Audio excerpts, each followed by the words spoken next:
الحمدللہ رب العالمین والصلاة والسلام علی سید الانبیاء والمرسلین.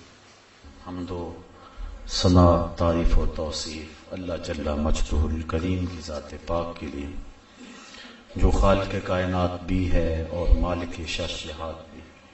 اللہ جل وعلا کی حمد و ثنا کے بعد حضور نبی اکرم، شفیع امم، رسول محتشم، نبی مکرم، اللہ کے پیارے، امت کے سہارے، رب کے محبوب، دانائے غیوب، مالک رقاب امم، فخر عرب و عجم، والی کون و مکان، سیاہ لا مکان، سید انس و جاں، سرور لالا رخاں، نیر تاباں، سر نشین مہوشاں، ماہ خوباں، شہنشاہ حسینہ، تتمہ دوراں، سر خیل زہرہ جمالاں، جلوائے صبح ازل، نور ذات لم یزل، باعث تکوین عالم، فخر آدم و بنی آدم، نیر بطحا، رازدار ما اوہا، شاہد ما طغا، صاحب علم نشرہ، معصوم آمنہ احمد مجتبیٰ، حضرت محمد مصطفیٰ صلی اللہ علیہ وسلم کے حضور ناس میں اپنی عقیدتوں، ارادتوں اور محبتوں کا خراج پیش کرنے کے بعد واجب الاحترام، ذوی الاحتشام، برادران اسلام، السلام علیکم ورحمۃ اللہ وبرکاتہ. سورۃ المطففین پر آج کی اس نشست میں کچھ باتیں آپ کے گوش گزار کی جائیں گی. یہ 36 آیات پر مشتمل قرآن مجید کی مکی صورت ہے اور مکۃ المکرمہ میں سب سے آخر میں جو صورت نازل ہوئی وہ یہی صورت تھی. اس کے بعد حضور مدینہ ہجرت فرما گئے اور اہل مدینہ کو نزول قرآن کا جو مکہ میں سب سے آخر میں جو تحفہ پہنچا تھا وہ سورۃ المطففین کی صورت میں تھا. مدینے کے لوگ جب حضور تشریف لے گئے تو وہ ناپ تول میں کمی بیشی کرتے تھے. تو حضور علیہ السلام نے جا کے جب اس صورت کی تلاوت کی تو انہوں نے ناپ تول کی کمی کو چھوڑ دیا. امام قرطبی الجامع لاحکام القرآن کے اندر لکھتے ہیں کہ اس دن سے لے کر آج تک اہل مدینہ نے کبھی بھی ناپ تول میں کمی نہیں کی ہے. جب یہ صورت نازل ہوئی تو اس دن سے لے کر آج تک کبھی بھی ایسا نہیں ہوا کہ اہل مدینہ نے اس بات میں کوتاہی کی ہو. تو یہ ابو جہینہ ایک شخص تھا جس کا نام عمر تھا. اس کے پاس 2 سا تھے، پیمانے 2 تھے. ایک سے مال لیتا تھا اور ایک سے دیتا تھا. جس سے لیتا تھا وہ پورا تھا اور جس سے پھر آگے دیتا تھا اس میں کمی اس نے کی ہوئی تھی.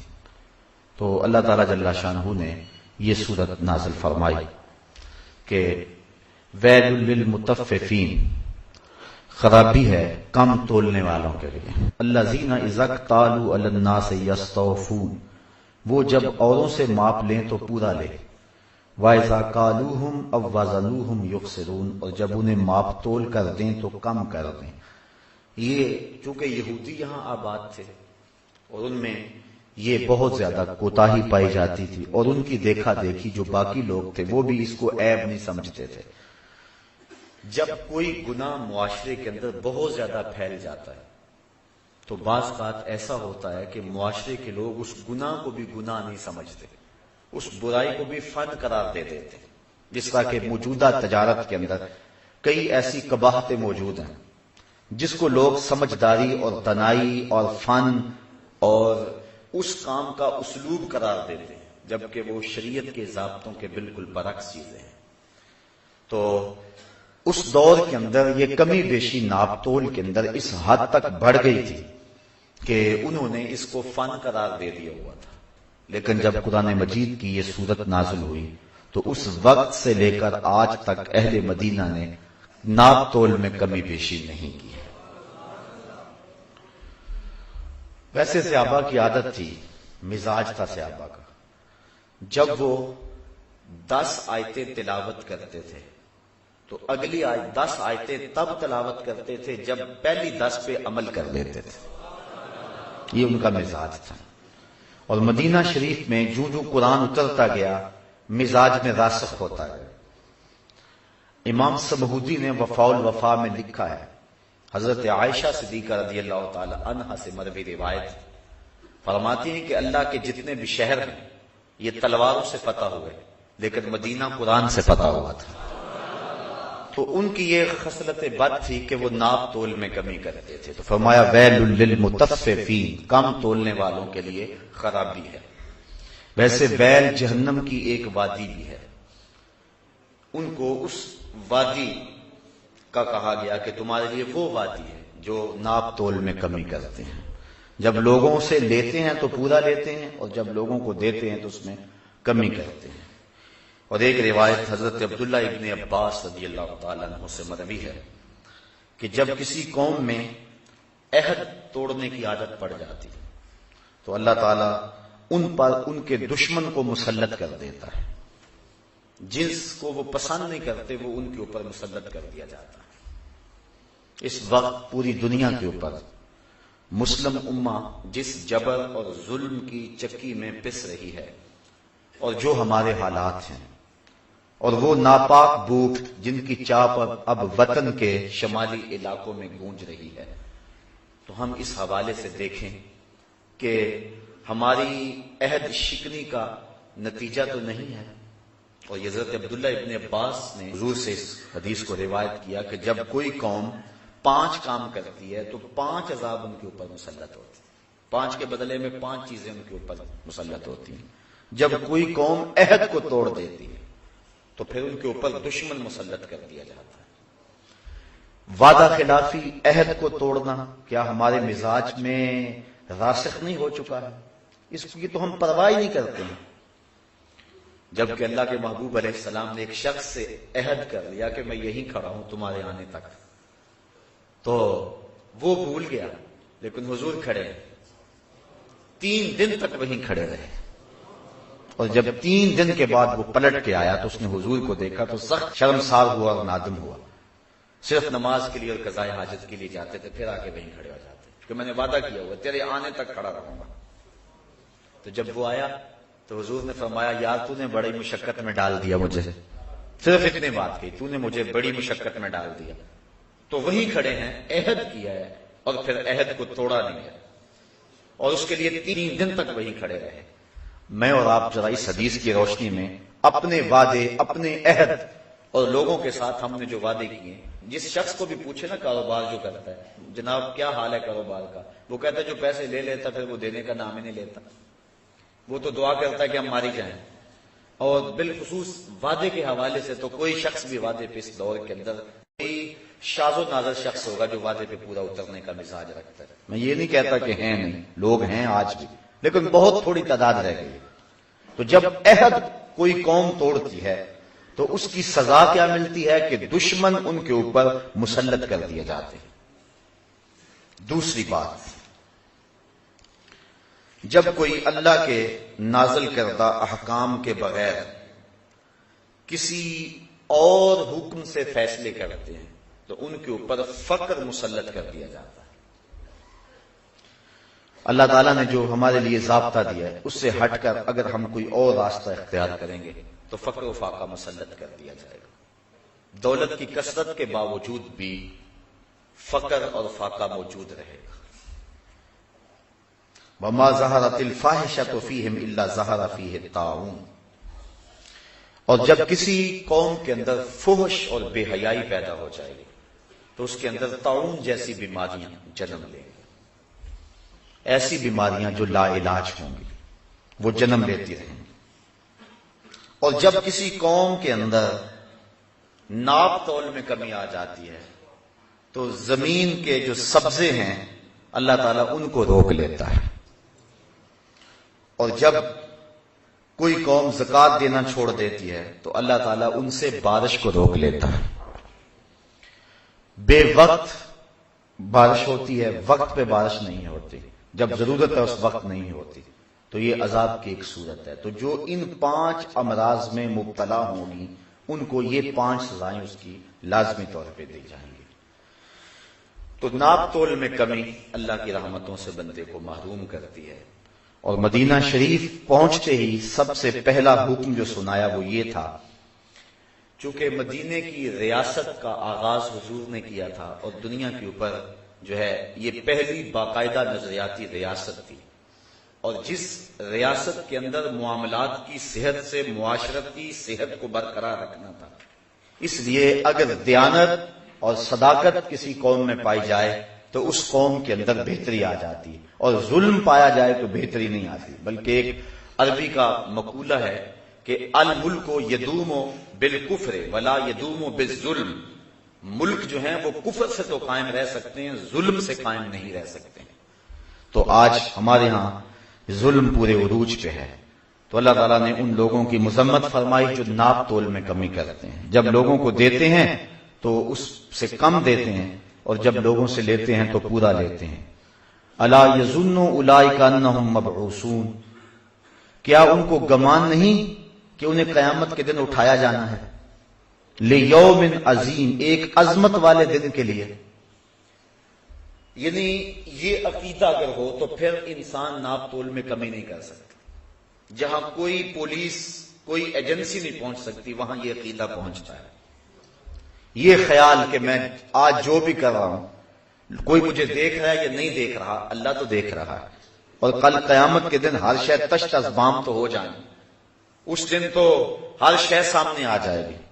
یوم تبلی السرائر فما لہ من قوۃ ولا ناصر، سورہ طارق کے اندر فرمایا اس دن سارے راز کھول کے سامنے رکھ دیے جائیں گے، پھر کوئی مدد کرنے والا مدد نہیں کر سکے گا، کوئی پردہ پوشی اس دن پھر نہیں ہوگی، اس دن ہر شے کھل کے سامنے آ جائے گی، جس دن چہروں سے نقاب ادھیڑ دیے جائیں گے، اور جب لوگ برہنہ کر دیے جائیں گے اور ہر شے کھل کے سامنے آ جائے گی، اس دن یوم تبلی السرائر، سرائر سر کی جمع راز کی، جس دن سارے راز کھول دیے جائیں گے، تو اس دن تو کوئی پوشیدگی نہیں ہوگی۔ تو یہ عقیدہ کہ اس دن میں اپنے رب کے روبرو حاضر ہوں گا، ایک دن ہوگا جو 50,000 سال پر مشتمل ہوگا، اس دن ہر شے سامنے آ جائے گی۔ الا یظن اولئک انہم مبعوثون، کیا وہ یہ نہیں جانتے، انہیں یہ گمان نہیں ہے کہ اپنے رب کے حضور انہوں نے حاضر ہونا ہے؟ لیوم عظیم، عظمت والے دن کے لیے انہوں نے اپنے رب کے حضور آنا ہے۔ یوم یقوم الناس لرب العالمین، جس دن لوگ اپنے رب کے حضور حاضر ہوں گے، کھڑے ہوں گے۔ یوم، جس دن، یقوم الناس، لوگ کھڑے ہوں گے، لرب العالمین، اپنے تمام جہانوں کے رب کے حضور۔ کتنی دیر کھڑے رہیں گے؟ بعض نے کہا کہ 300 سال کھڑے ہوں گے، جب رب کا سامنا ہوگا 300 سال تک کھڑے رہیں گے۔ بعض نے کہا کہ 1000 سال تک اپنے رب کے سامنے کھڑے رہیں گے۔ حضرت سری سختی رضی اللہ تعالیٰ عنہ فرماتے ہیں میں تو اس بات سے ڈرتا ہوں کہ اپنے رب کا سامنا کیسے کروں گا، کیسے اپنے رب کا سامنا کروں گا۔ تو یہ دن ہوگا جس دن ہر شخص کو اپنے رب کے حضور کھڑا ہونا پڑے گا۔ یوم یقوم الناس لرب العالمین، اس دن ہر شخص اپنے رب کے حضور کھڑا ہوگا، اور کوئی 1000 سال تک، کوئی 300 سال تک، کوئی 100 سال تک، یہ مختلف روایتیں ہیں، لوگوں کی مختلف حالتیں ہو سکتی ہیں، لیکن جس کے اعمال کا سلسلہ ستھرا ہوا، جو تنہائی میں اپنے رب سے ڈرتا رہا، جس نے خلوت کے اندر اپنے نفس کا محاسبہ کیا، تو قیامت کے دن جو وہ اپنے رب کے ہاں کھڑا ہوگا تو ایسی اسے لگے گا جس طرح فرض نماز پڑھنے کے لیے کھڑا ہو گیا اور سلام بھی پھیر دیا۔ بس اتنا وقت لگے گا اور 300 سال گزر جائیں گے، 100 سال گزر جائیں گے، 1000 سال گزر جائیں گے، اور اتنا وقت لگے گا جیسے فرض نماز پڑھی ہے۔ اور جس کے کندھے پر بوجھ ہوا، ندامت کا احساس ہوا، اس کے لیے 100 سال بھی بھاری ہو جائیں گے، اس کے لیے تو ایک لمحہ قیامت ہوگا۔ وہ کیا اقبال نے کہا تھا، مہینے وصل کے گھڑیوں کی صورت اڑتے جاتے ہیں، مگر گھڑیاں جدائی کی گزرتی ہیں مہینوں میں۔ جو وصل کے لمحے ہیں وہ تو یوں ہی گزر جائیں گے۔ 300 سال بندہ کھڑا ہوگا، لگے گا فرض پڑے اور بس وہ جلوہ ہٹ بھی گیا ہے، 300 سال گزر گئے ہوں گے۔ تو جو مومن ہوگا، جس کو دیدار سے فرحت مل رہی ہوگی، جو لذت میں ہوگا، جو سرور و نشاط میں ہوگا، اس کے لیے لمبی مسافت اس طرح گزر جائے گی۔ جس طرح کیا آتا ہے کہ جب مومن قبر میں جاتا ہے اور کافر قبر میں جاتا ہے، فرق ہے۔ کافر کے لیے تو بندگی مصیبت قبر میں، قیامت کب آئے اور وہ عذاب سہ رہا ہے، اور مومن کے لیے ایسے ہوتا ہے کہ اچانک اسے ایک خوبصورت عورت نظر آتی ہے جس کے گلے کے اندر موتیوں کا ہار ہوتا ہے، اور یہ اس ہار کی طرف ہاتھ بڑھاتا ہے اور ہار ٹوٹ جاتا ہے اور وہ موتی بکھر جاتے ہیں اور یہ موتی چننے میں لگ جاتا ہے، اتنے میں قیامت بھی آ جاتی ہے۔ یعنی اس کی قبر کی ساری زندگی جو کہ صدیوں پر مشتمل ہے، تھوڑے لمحوں میں یوں بیت جائے گی۔ اور اسی طرح جو اللہ کے حضور لوگ کھڑے ہوں گے تو 300 سال، 1000 سال یا 100 سال، بہرحال جتنا بھی طویل عرصہ ہوگا، جو اس کے دیدار کے طالب ہوں گے، جن کا کھاتا صاف ہوگا، جن کو نیکیوں کا نور نصیب ہو چکا ہوگا، جن کی آنکھ میں شوق دیدار ہوگا، تو اتنی لمبی مسافت 2 لمحوں میں گزر جائے گی۔ اور جس نے اپنے کندھوں پہ ندامتوں کے بوجھ رکھے ہوئے ہوں گے اور جس نے گناہوں کا وزن اکٹھا کر لیا ہوگا، اس کے لیے تو ایک گھڑی بھی مشکل ہوگی، اور چہ جائے کہ اس کو 300 سال یا 1000 سال اپنے رب کا سامنا کرنا پڑے گا، تو وہ بڑا سخت دن ہوگا، اور اس دن لوگ اللہ کے حضور ضرور کھڑے کر دیے جائیں گے۔ اللہ اکبر۔ آگے فرمایا کلا ان کتاب الفجار لفی سجین، بے شک کافروں کا لکھا ہوا سجین میں رکھ دیا جائے گا۔ جو ہم کر رہے ہیں، نیکیاں یا بدیاں، وہ لکھی جا رہی ہیں۔ قیامت کے دن بندے کے نامہ اعمال اس کے ہاتھ میں دیے جائیں گے۔ جس کے اعمال اچھے ہو اس کے دائیں ہاتھ میں نامہ اعمال دیا جائے گا، جن کے اعمال بد ہوئے اس کے بائیں ہاتھ میں نامہ اعمال دیا جائے گا۔ اور جب انسان اپنا نامہ اعمال کھولے گا تو وہ کیا کہے گا؟ ما لہذا الکتاب لا یغادر صغیرۃ ولا کبیرۃ الا احصاها، ہائے اس کتاب کو کیا ہو گیا، اس نے چھوٹی بڑی کوئی بات نہ چھوڑی، سب کچھ لکھ دیا۔ یہ تو بات میں نے مزاح میں کہی تھی، یہ تو چلتے چلتے میری آنکھ ہی بھٹکی تھی۔ تو وہ کہے گا کہ اس نے سب کچھ لکھ دیا، اور ایک ایک چیز اس کتاب پہ لکھی ہوئی ہوگی، اور اس وقت بڑی سختی اور بڑی پریشانی لاحق ہوگی۔ تو جو برے لوگ ہوں گے، فاجر ہوں گے، فاسق ہوں گے، کلا ان کتاب الفجار لفی سجین، ان کی کتاب جو ہے وہ فجار کا جو لکھا ہوا ہے، ان کے جو نامہ اعمال ہوں گے سجین میں رکھ دیے جائیں گے۔ اور یہ حضرت مجاہد سے روایت کرتے ہیں کہ یہ 7ویں زمین کے نیچے ایک چٹان ہے۔ اور ایک اور روایت جس کو حضرت کعب نے روایت کیا ہے وہ یہ ہے کہ یہ 7ویں زمین کے نیچے ایک کالے رنگ کی چٹان ہے جس کے اندر ان لوگوں کے اعمال نامے رکھے جائیں گے۔ اب محفوظ ہو رہے ہیں، جو بروں کے اعمال نامے وہ بھی محفوظ ہو رہے ہیں، جو اچھوں کے اعمال نامے ہیں وہ بھی محفوظ ہو رہے ہیں۔ بروں کے اعمال نامے، فجار کے اعمال نامے سجین میں رکھے جا رہے ہیں، اور وہ 7 زمینوں کے نیچے ایک سیاہ رنگ کا پتھر ہے، چٹان ہے، ایک وادی ہے ایک، اس میں رکھے جا رہے ہیں۔ وما ادراک ما سجین، اور فرمایا تم کیا جانو کہ وہ سجین کیا ہے؟ تمہیں نہیں پتا وہ سجین کیا ہے، تمہارے نامہ اعمال وہاں لکھے جا رہے ہیں، یہاں کر رہے ہو، یہاں فرشتے بھی لکھ رہے ہیں، وہاں بھی لکھے جا رہے ہیں۔ کتاب مرقوم، وہ رقم کی گئی کتاب ہے، لکھے گئے نام اعمال ہیں۔ ویل یومئذ للمکذبین، خرابی ہے اس دن ان لوگوں کے لیے جو آخرت کے دن کو جٹلاتے ہیں، جو اس دن کی تکذیب کرتے ہیں۔ الذین یکذبون بیوم الدین، جو انصاف کے دن کو جٹلاتے ہیں۔ وہ کہتے ہیں یہ جہاں مٹھا اگلا کس نے مٹھا، کوئی کہتا ہے دیکھ لیں گے، کوئی کہتا ہے بابر بیش کوش کے عالم دوبارہ نیست، یہ دنیا ہی سب کچھ ہے، بس زندگی کے نفع اس دنیا سے ہی حاصل کر لو، اس کی ساری ترجیحات دنیا ہے۔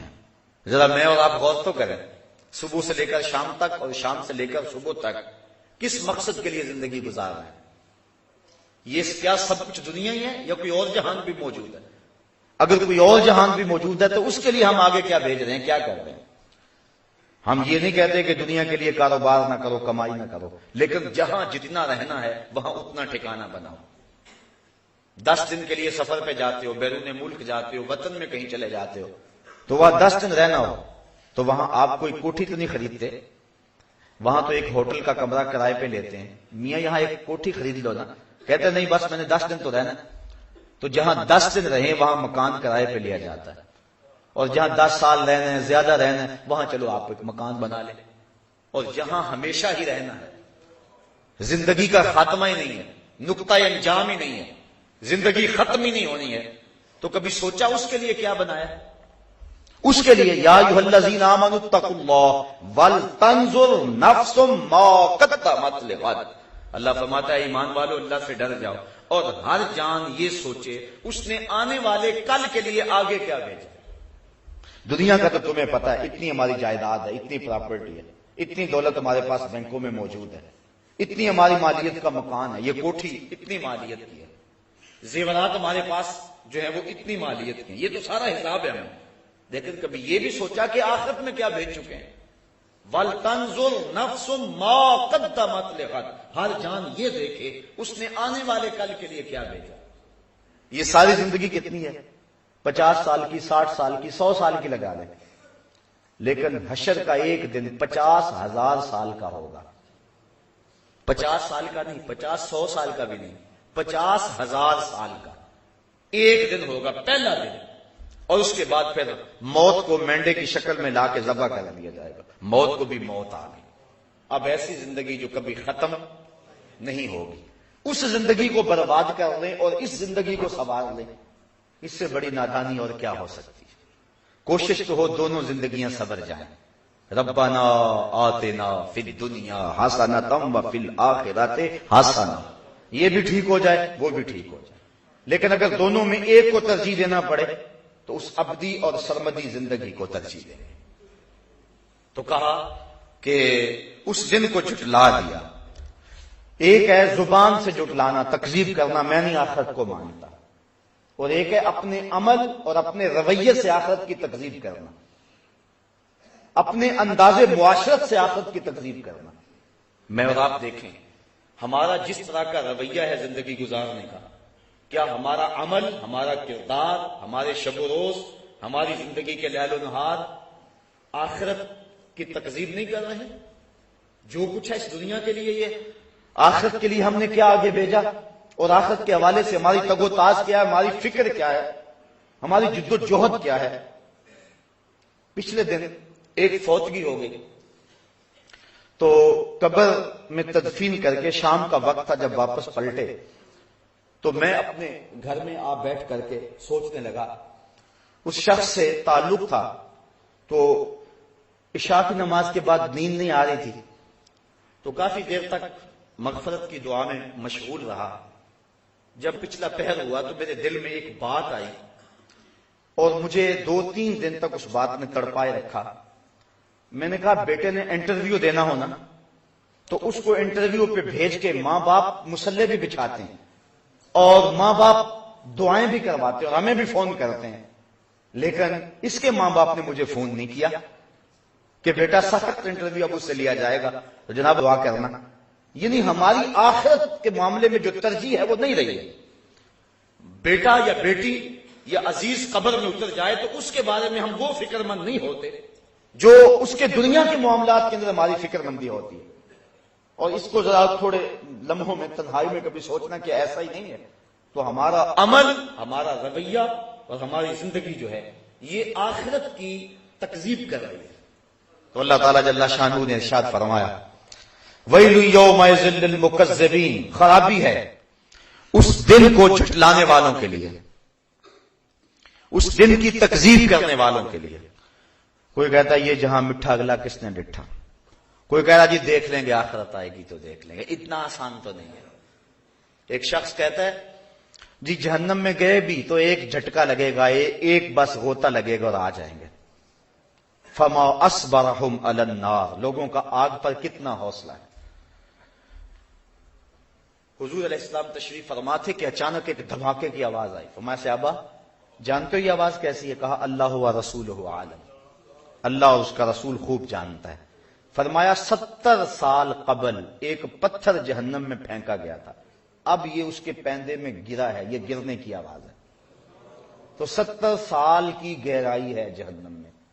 اگر ایک ہوتا بھی لگا تو 140 سال تو لگ جائیں گے. تو کتنا حوصلہ ہے. فما اصبرهم علی النار، اللہ قرآن میں کہتا ہے لوگوں کا کتنا حوصلہ ہے آگ پر. کتنی دلیری اور کتنی ہمت ہے آگ پر. کوئی کچھ بول رہا ہے، کوئی کچھ بول رہا ہے. دنیا میں تو تھوڑی سی تکلیف آ جائے تو دن کو تارے نظر آ جائیں، اور دنیا کی تکلیفیں آخرت کی تکلیفوں کے مقابلے میں حیثیت ہی کیا رکھتی ہیں. تو ماں باپ کو جہاں اولاد کے اچھے مستقبل کی فکر ہوتی ہے، اس کا مستقبل ٹھیک ہو جائے. اور مستقبل سے مراد اس کی دنیا کی زندگی کے آخری ایام، کبھی اس کا مستقبل آخرت کا مستقبل بھی سوچنا چاہیے. بچہ اگر سکول میں نہ جائے تو ماں باپ کو پریشانی ہو جاتی ہے بڑی، اور تعویذ بھی کرواتے پھرتے ہیں، دعائیں بھی منگواتے پھرتے ہیں کہ یہ بچہ پڑھ نہیں رہا، دل نہیں لگا رہا، کتنے دن ہو گیا سکول نہیں جا رہا، ماں کا چین لٹ گیا، باپ کا چین لٹ گیا. اور مسجد میں اگر نماز پڑھنے نہ جائے تو کیا ماں باپ کو اتنی ہی پریشانی ہوتی ہے؟ اگر اتنی ہی پریشانی ہوتی ہے تو پھر مبارک ہو. ویسے ہونی زیادہ چاہیے، لیکن اگر نہیں ہوتی تو پھر سوچنا ہوگا ہم نے کس کو ترجیح دی. ہم صبح بھیجتے ہیں نا اسکول میں بچے کو، تو کتنا تیار کرتے ہیں اس کو، نئے کپڑے جوتے پالش کر کے، ماں کتنے جتن کرتی ہے. اور صبح جب بچے کو مسجد میں بھیجتے ہیں نا تو بستر سے اٹھاتے ہیں اور جو ہے وہ اس کی گردن پہ تھپکی مارتے کہتے چل مسجد میں. اور اس کی ناک بھی بہ رہی ہوتی ہے اور کپڑے بھی اس کے گندلے اور عجیب حالت میں صبح کے وقت مساجد کے اندر بچے بیٹھے ہوئے ہوتے ہیں. اللہ کا قرآن پڑھانے کے لیے بھیجا ہے، جس کو بغیر وضو ہاتھ بھی نہیں لگا سکتے. تو ہم نے کس حالت میں بھیج دیا، اور جب سکول بھیجا تو کس حالت میں بھیج دیا. میں یہ نہیں کہتا کہ بچوں کو اس انداز میں سکول نہ بھیجو، صفائی ستھرائی دین کا حصہ ہے، لیکن جب قرآن مجید پڑھنے کے لیے تم نے بھیجا تمہیں یہی اہتمام کرنا چاہیے تھا. وما قدر اللہ حق کا قدرے، اللہ فرماتا لوگوں نے اللہ کی قدر کا جو حق تھا وہ ادا ہی نہیں کیا ہے. جو ماں باپ جتنی اہمیت دیں گے اس حساب سے بچوں کے ذہن میں وہ چیز بیٹھے گی. تو فرمایا وما ادراکا ما سجین کتاب مرقوم ویل یومئذ للمکذبین الذین یکذبون بیوم الدین وما یکذب به الا کل معتد اثیم.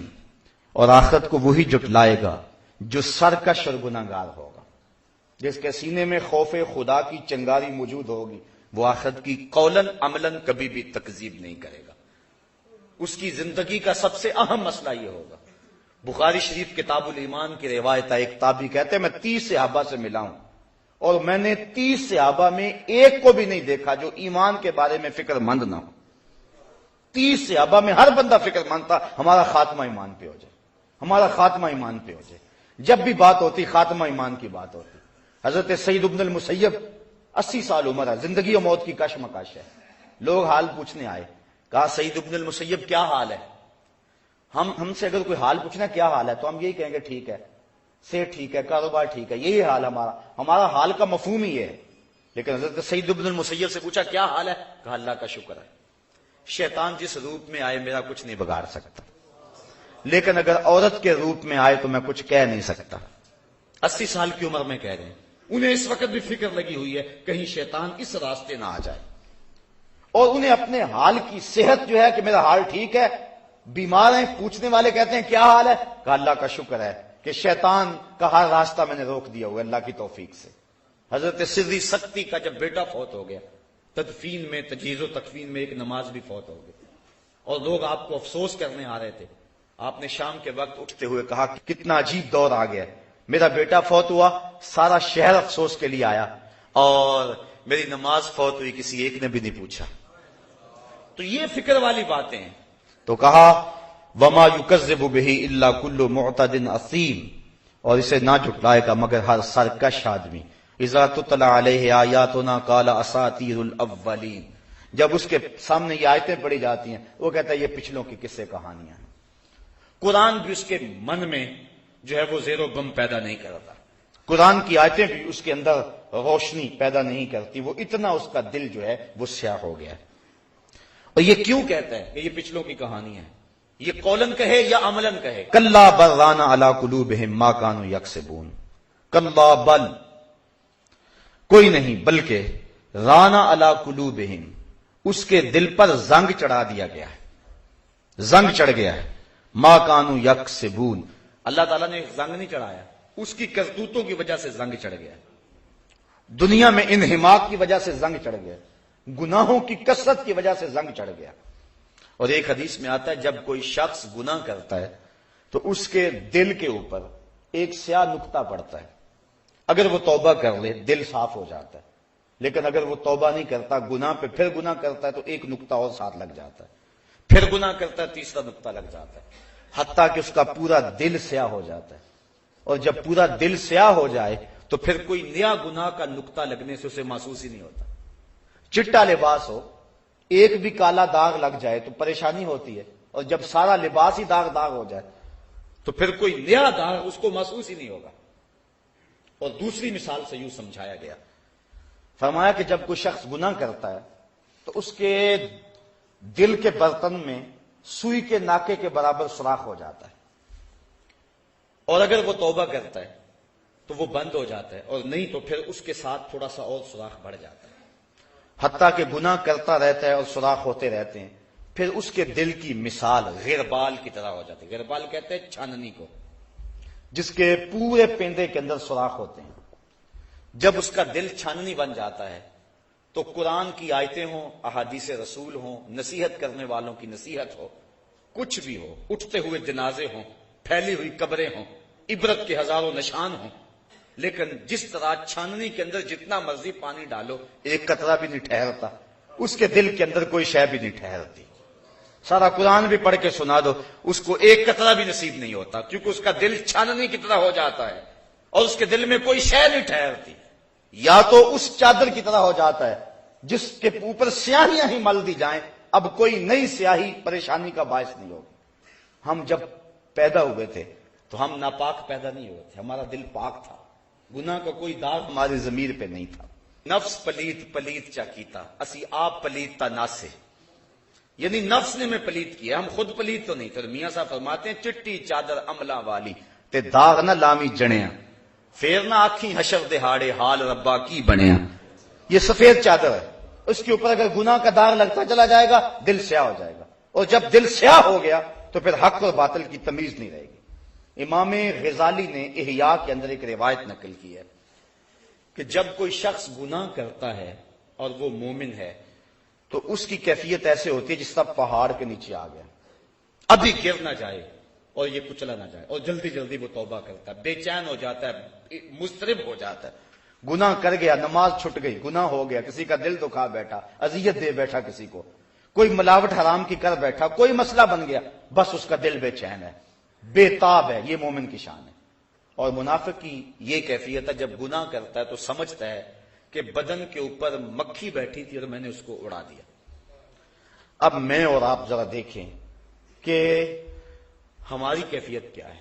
گناہ کرنے کے بعد اگر ایسا ہے کہ ہم محسوس کرتے ہیں کہ احد پہاڑ کے نیچے آ گئے تو پھر تو مبارک ہو، اور اگر گناہ کرنے کے بعد بھی احساس گناہ نہیں ہوتا تو پھر مجھے اور آپ کو فکر کرنی چاہیے. فرمایا کلا بل ران علی قلوبہم، بلکہ ان کے دلوں پر زنگ چڑھا دیا گیا، ما کانوا یکسبون، ان کی کرتوتوں کی وجہ سے، ان کے برے اعمال کی وجہ سے ان کے دلوں کے اوپر زنگ چڑھا دیا. اب اس زنگ کی وجہ سے انہیں حق اور باطل کی کوئی تمیز نہ رہی. آگے فرمایا کلا انہم عن ربہم یومئذ لمحجوبون. ایک تو یہ کہ ان کے دل پہ زنگ چڑھ گیا، دوسرا کل قیامت کے دن جب رب کے جلووں کی فراوانی ہوگی یہ لوگ اپنے رب کا دیدار نہیں پا سکیں گے. اللہ اکبر. کلا ہاں انہم عن ربہم، بے شک یہ اپنے رب سے، یومئذ اس دن، لمحجوبون، پردے میں ہوں گے، انہیں دیدار الہی نصیب نہیں ہوگا، ان کو اس کے جلوے نہیں ملیں گے. اور جس کو رب کا جلوہ اس دن بھی نہ ملا. ویسے تو اللہ نے قرآن میں فرمایا من کان فی ہذہ اعمی فہو فی الآخرۃ اعمی، جو اس دنیا میں اندھا رہا کل قیامت کے دن بھی اندھا ہی اٹھایا جائے گا. اس سے ان آنکھوں کی بے نوری مراد نہیں ہے، دل کی بے نوری مراد ہے. دل بینا بھی کر طلب خدا سے، کہ آنکھ کا نور دل کا نور نہیں ہے. اگر آج روشنی نہ ملی، آج مقصد زندگی حاصل نہ ہوا، جس چیز کے لیے اور جس مقصد کے لیے دنیا پہ آئے تھے وہ آج حاصل نہ ہوا، تو کل بھی آنکھوں میں بے نوری ہوگی، کل بھی دل اندھا ہوگا. جو آج اس کا دیدار نہ پا سکا کل بھی نہ پا سکے گا. تو اس دن وہ اپنے رب سے پردے میں ہوں گے، حجاب میں ہوں گے. لمحجوبون، انہیں اپنے رب کا دیدار نصیب نہیں ہوگا. اللہ اکبر. محجوبون کا ترجمہ امام قرطبی کرتے ہیں ان کرامتہ و رحمتہ ممنوعون. اور حضرت قتادہ فرماتے ہیں ان اللہ لا ينظر الیہم برحمتہ ولا یزکیہم، کہ اللہ تعالیٰ ان کی طرف نظر رحمت سے نہیں دیکھے گا، ان کو ستھرا بھی نہیں کرے گا، ان کو پاک بھی نہیں کرے گا، اور رحمت کی نگاہ ان پہ نہیں کرے گا، اور نگاہ ہوگی بھی تو قہر و غضب کی نگاہ ہوگی ان کے اوپر. اللہ اکبر. ثم انہم لصال الجحیم، پھر ان کو ہانکا جائے گا جہنم کی طرف. ویسے جہنم کو حشر کے میدان کے اندر زنجیریں ڈال کر 70,000 فرشتے لے کر کے آئیں گے، اور جہنم کا چنگاڑنا وہ اتنا سخت ہوگا کہ سینوں کے اندر دل دہلیں گے. اور پھر جہنم ایک لمبی سی گردن نکالے گی، اس کو ایک گردن دی جائے گی، اور ایسے لوگوں کو وہ اپنی گردن میں لپیٹ کر اپنے اندر کھینچ لے گی. ایک تو طریقہ یہ ہوگا جہنم میں جانے کا. اور دوسرا طریقہ، ان کو پیشانی کے بالوں سے اور پاؤں سے پکڑا جائے گا، جس طرح سورہ یاسین کے اندر بیان فرمایا گیا. تو پکڑ کے ان کو گھسیٹ کر کے جہنم میں لے جایا جائے گا انتہائی ذلت کے ساتھ. وہ چیختے چنگارتے رہیں گے لیکن ان کی کوئی فریاد نہیں سنی جائے گی. ثم انہم لصال الجحیم. یہ کن کی بات ہو رہی ہے؟ جو آخرت کے دن کو جھٹلاتے ہیں، قرآن کی آیتیں ان پہ اثر نہیں کرتی، اس کو پچھلوں کی قصہ کہانی سمجھتے ہیں، ان کے دل پہ زنگ چڑھ چکا ہے. سارا قرآن بھی پڑھ کے سنا دو، من میں اجالے نہیں ہوتے. چھلنی کی طرح ان کے اندر ایک بھی قطرہ نصیحت کا نہیں ٹھہرتا. اللہ اکبر. ثم یقال ھذا الذی کنتم بہ تکذبون. پھر جہنم میں پھینک کر ان کو کہا جائے گا ھذا الذی، یہ ہے وہ، کنتم بہ تکذبون، جس کی تم تکذیب کرتے تھے، جس سے تم ڈرتے نہیں تھے، جس کی تمہیں پرواہ نہیں تھی، جس کے بارے میں تمہارا خیال تھا یہ کہیں وہم اور گمان نہ ہو، یہ واعظین کی کہانیاں نہ ہو، بس ڈراوا اور دھمکاوا نہ ہو، جس کو تم یہ کہتے تھے کوئی بات نہیں ہے. کہا جائے گا ثم یقال، پھر کہا جائے گا ھذا الذی کنتم بہ تکذبون، یہ ہے وہ جس کی تم تکذیب کرتے تھے. کلا ان کتاب الابرار لفی علیین. اور فرمایا سن لو، بے شک جو نیکوکار ہیں ان کا جو لکھا ہوا ہے وہ علیین میں ہوگا.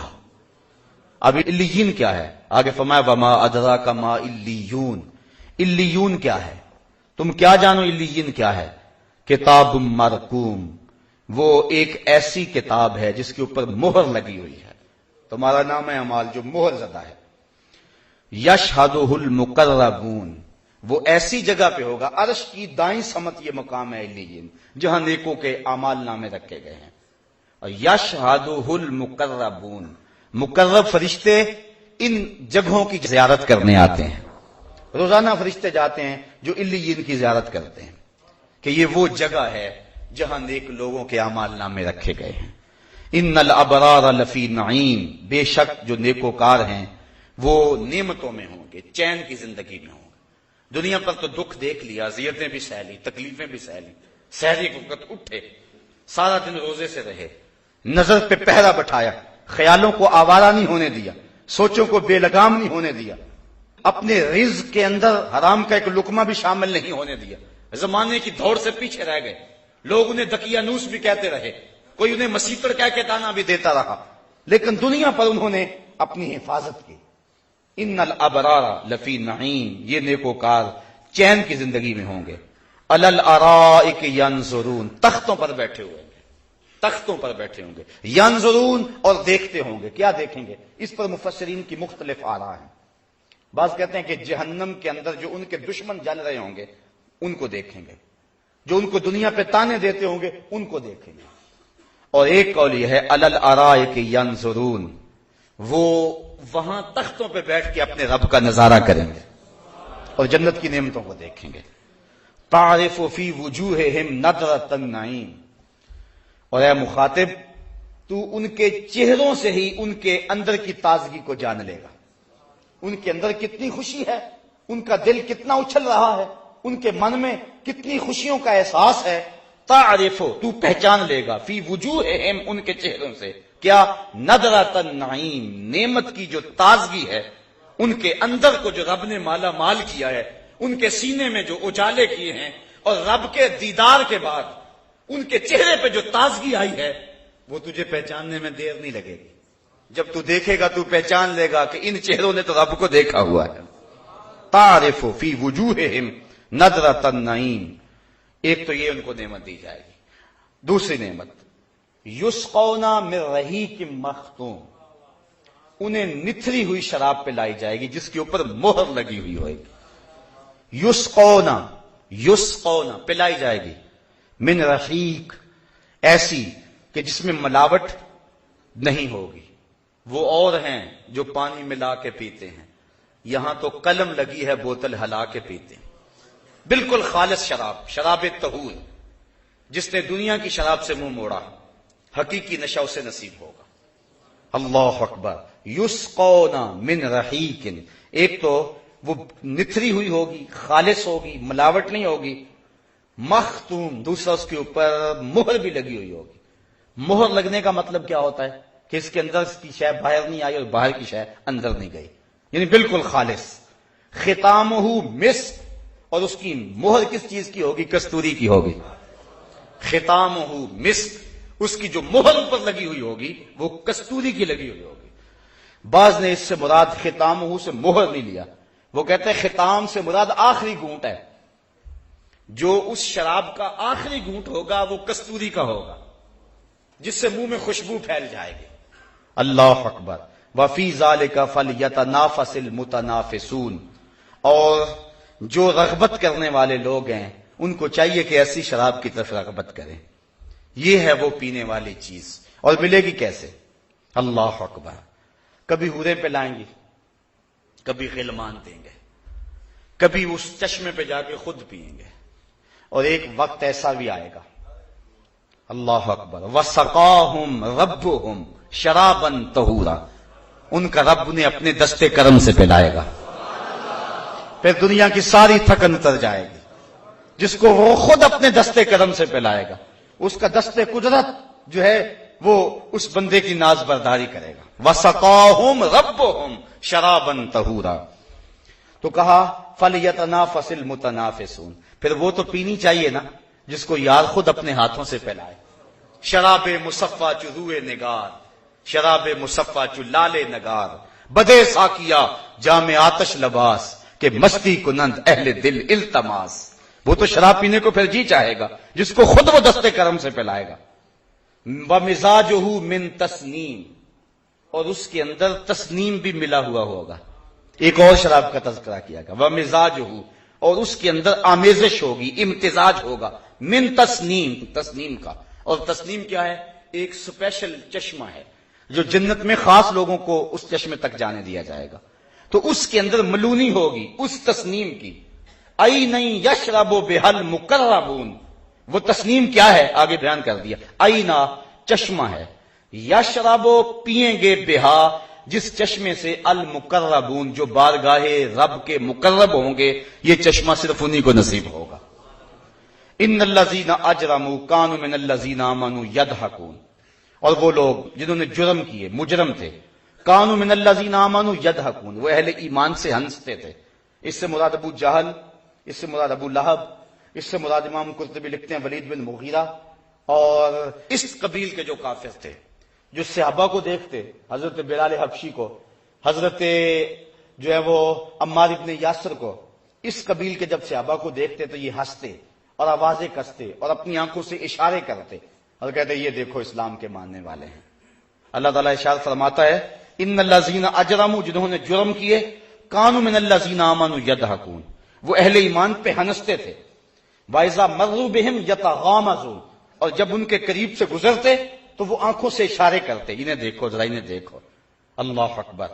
وَإِذَا انقلبوا إِلَىٰ أَهْلِهِمْ انقلبوا فَكِهِينَ، اور جب اپنے گھر پلٹتے تو خوشیاں کرتے ہوئے پلٹتے کہ ہم نے ان کو ستایا ہے، مسلمانوں کو دکھ دیے ہیں، تکلیفیں پہنچائی ہیں۔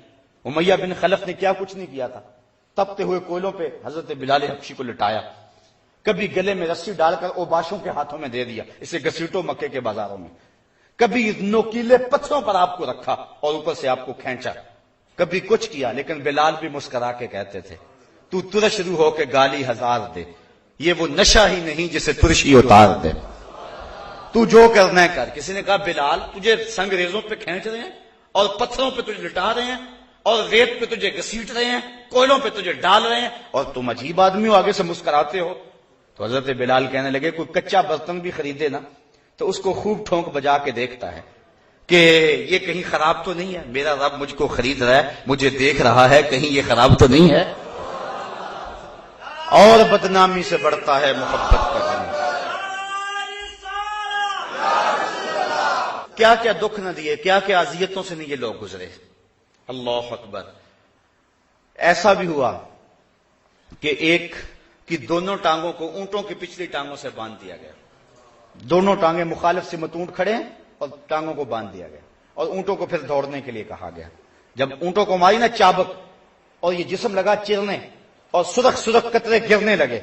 اب ظاہر ہر ایک کا خیال تھا کب چیخیں گے اور ہم ہنسیں گے, لیکن کیا ہوا, جس شخص کا بدن چل رہا تھا اور سرخ سرخ قطرے گر رہے تھے اس نے کہا فزتو برب الکعبہ, فزتو برب الکعبہ, فزتو برب الکعبہ. کعبے کے رب کی قسم میں تو زندگی کی بازی جیت گیا ہوں. جانا تو تھا اس دنیا سے, یہ کیا حسن ہوا, کیا خوبی ہوئی کہ یار کے نام پہ جا رہے. اللہ اکبر. عمار ابن یاسر کو آگ میں رکھ دیا گیا اور کافروں نے کہا کہ کوئی آرزو.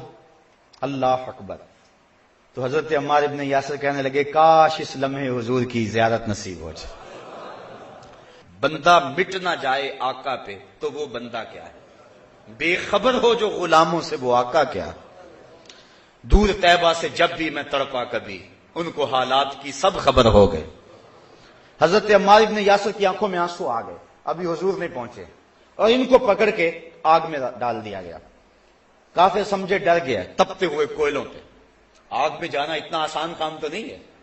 آدمی کہہ تو لیتا ہے لیکن جب عملاً اس مرحلے پہ پہنچتا ہے پھر پتا چلتا ہے کتنا مشکل کام ہے. جب حضرت عمار ابن یاسر کو آگ میں ڈالا گیا آنکھوں میں آنسو آ گئے. کافر سمجھے ڈر گیا ہے.